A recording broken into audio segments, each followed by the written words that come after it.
Jaafari affirme que la Syrie poursuit sa lutte antiterroriste et l'appuie aux efforts internationaux respectant la souveraineté nationale.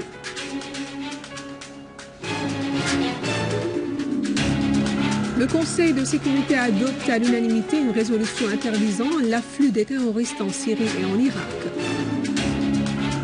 L'armée arabe syrienne prend le contrôle de la cité ouvrière de Hadra.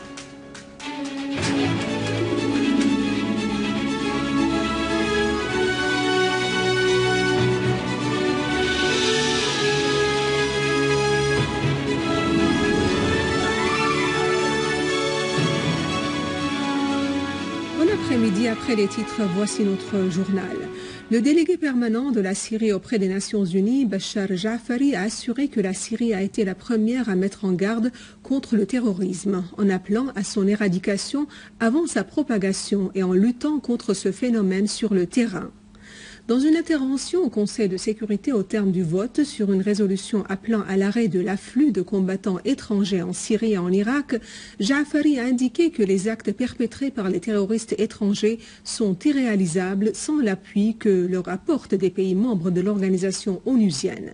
Jaafari a fait noter que la Syrie avait souligné sa disposition à collaborer aux deux niveaux, régional et international, en créant une coalition internationale ou régionale soutenue par la légalité internationale ou en établissant une coopération bilatérale pour lutter contre le terrorisme, soulignant que la Syrie luttait et lutte toujours contre le terrorisme de tous les réseaux, dont ceux de l'État islamique et du Front Nusra. Le Conseil de sécurité avait adopté à l'unanimité la résolution 2178 sur l'arrêt de l'afflux des terroristes étrangers via les frontières à tous les pays du monde, notamment vers la Syrie et l'Irak. Mettre fin à l'afflux des terroristes à travers les frontières via tous les pays du monde, notamment la Syrie et l'Irak, ainsi que le désarmement des terroristes et l'arrêt de tous leurs actes ont été stipulés par une résolution adoptée hier à l'unanimité au Conseil de sécurité. La résolution met l'accent sur la nécessité de ne pas lier le terrorisme à aucune religion, ni nationalité, ni civilisation. Elle attribue à tout le monde la responsabilité d'interdire le déplacement des terroristes en prenant des dispositifs efficaces pour contrôler les frontières. Après le vote sur la résolution, le ministre russe des Affaires étrangères Sergei Lavrov a affirmé que tous les pays devaient exécuter les résolutions du Conseil de sécurité concernant la lutte antiterroriste. Il a insisté sur le fait d'imposer des sanctions sur les pays qui soutiennent le terrorisme en Syrie et en Irak. Le ministre chinois des Affaires étrangères Wang Yi a de même affirmé la nécessité d'abandonner la politique de double critère vis-à-vis de la lutte contre le terrorisme et ses sources. À son tour, le secrétaire général de l'ONU Ban Ki-moon a appelé à la conjugaison de tous les efforts internationaux pour faire face aux terroristes, que ce soit en Syrie, en Irak ou ailleurs. Pour sa part, le Premier ministre australien Tony Abbott a exhorté tous les pays à éradiquer l'État islamique. Les citoyens de 80 pays combattent dans les rangs de l'État islamique. De ce fait, chaque pays est une éventuelle cible de ce réseau terroriste, a-t-il ajouté. Le Premier ministre irakien Haïdar Abadi a fait noter que la Syrie et l'Irak sont à la première ligne de confrontation avec le terrorisme et l'État islamique. Abadi a souligné que le fait de vaincre le terrorisme dans ces deux pays est la pierre angulaire de la défaite du terrorisme dans le monde entier. Le président iranien Hassan Rouhani a mis en garde contre l'extrémisme et le terrorisme qui sévissent dans la région et qui pourraient s'étendre vers d'autres régions. Parmi les terroristes de l'État islamique figurent des Européens qui vont constituer ensuite une menace pour leur pays d'origine, a ajouté Rouhani à l'issue de sa rencontre avec le Premier ministre britannique David Cameron en marge des travaux de l'Assemblée générale de l'ONU à New York. Le président iranien a affirmé que la déstabilisation et l'absence de la sécurité dans la région sont les résultats des pratiques barbares des réseaux terroristes. Pour sa part, Cameroun a qualifié d'importante l'opportunité de reconstruire les relations entre l'Iran et les pays occidentaux, soulignant que son entretien avec le président Rouhani a porté sur plusieurs aspects de coopération et de dialogue entre les deux pays. Le président américain Barack Obama a débuté les allocutions de l'Assemblée générale des Nations unies en mettant en garde contre le danger de l'État islamique et du Front Nosra dans la région. Le président Obama a assuré que les États-Unis ne réagissent point d'une manière individuelle, promettant d'œuvrer aux côtés d'une vaste coalition en vue de liquider le réseau terroriste de l'État islamique qui a annoncé en juin dernier l'état de califat dans les zones qu'il contrôle en Irak et en Syrie. Insistant sur l'appui aux soi-disant opposants modérés, Obama a indiqué que le règlement de la crise en Syrie est politique. Pour sa part, la présidente de l'Argentine, Cristina Fernandez, a critiqué dans son allocution le président Obama en l'accusant et sa coalition de soutenir les terroristes qu'il dénomme révolutionnaires face au régime. Pour sa part, le Premier ministre britannique David Cameron a fait savoir que le danger du terrorisme sur son pays pousse celui-ci à prendre part au raid sur l'État islamique et à réclamer la recherche d'un règlement politique en Syrie. Dans le cadre de son plan de lutte contre le terrorisme, les chasseurs des États-Unis et de leurs alliés ont mené hier des raids sur les quartiers généraux et les rassemblements du réseau terroriste de l'État islamique dans les banlieues est et nord de Deir ez-Zor.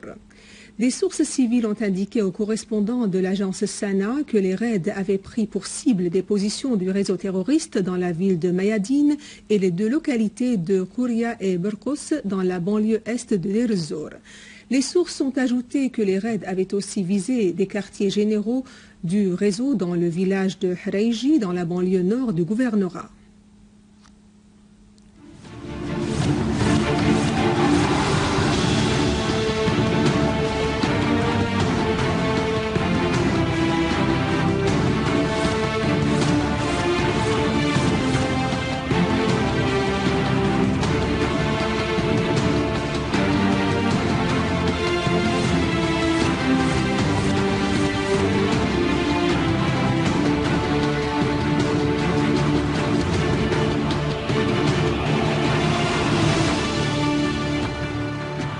Une source militaire a indiqué que des unités de l'armée arabe syrienne avaient pris le contrôle de la cité ouvrière de Adra après une opération qualitative qui avait fait de nombreux tués parmi les terroristes.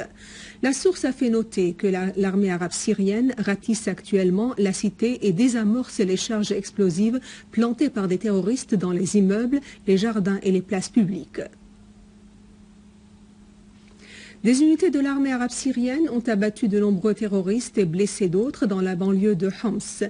Une source militaire a indiqué qu'une unité de l'armée arabe syrienne avait détruit un quartier général des chefs des terroristes à Tel Bissa et abattu ceux qui étaient dedans.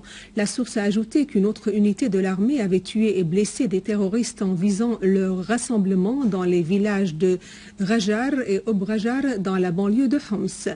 La source a fait savoir qu'une unité de l'armée arabe syrienne avait déjoué une tentative d'infiltration de terroristes au village d'Jamer dans la banlieue est de Homs et neutralisé plusieurs terroristes. Des unités de l'armée arabe syrienne ont pris pour cible les rassemblements des terroristes dans les deux localités de Mashara et Teranja dans la banlieue de Kouneitra, tuant et blessant plusieurs parmi eux. À Dar al-Balad, une source militaire a souligné que des unités de l'armée arabe syrienne avaient liquidé de nombreux terroristes.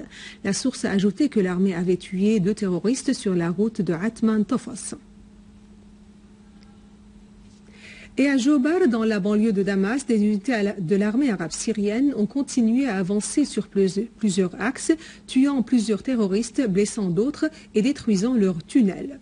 L'opération militaire à Jobar a fait de nombreux tués parmi les terroristes, dont certains étaient de nationalité étrangère, à l'est du rond-point de Menasher. En outre, des terroristes ont été tués à Harbin ainsi que 3 autres dans un accrochage à Harasta. Dans le cadre de la lutte contre le terrorisme, l'armée libanaise a procédé à l'arrestation à Arsal des dizaines de terroristes impliqués dans des actes terroristes ou planifiant des attaques. Les terroristes ont mis le feu dans le bâtiment où ils s'y trouvaient avant de prendre la fuite, mais l'armée a réussi à en arrêter certains près du barrage de Wadi Hamid à l'est de Arsal. Par ailleurs, des unités de l'armée arabe syrienne ont perquisitionné, libanaise, ont perquisitionné la région d'Abu Samra à Tripoli à la recherche des terroristes. Les forces irakiennes conjointes ont liquidé 14 terroristes de l'État islamique, dont 3 leaders aux alentours du village de Tawakkal, au nord-est de Baqouba. Un responsable militaire de l'État islamique de nationalité arabe et 3 de ses adjoints ont également été neutralisés par cette opération des forces irakiennes qui ont de même détruit un véhicule tout-terrain piégé à Baqouba. À Kirkouk, l'aviation irakienne a ciblé des regroupements de l'État islamique, faisant des tués et des blessés dans leur rang. Quant au sud de la capitale, 5 personnes ont été tuées et 20 autres blessées dans l'explosion de 2 voitures piégées dans le district d'Al-Mahmoudiyeh. Et à la fin de ce journal, voici un rappel des principaux titres. Ja'fari affirme que la Syrie poursuit sa lutte antiterroriste et l'appui aux efforts internationaux respectant la souveraineté nationale.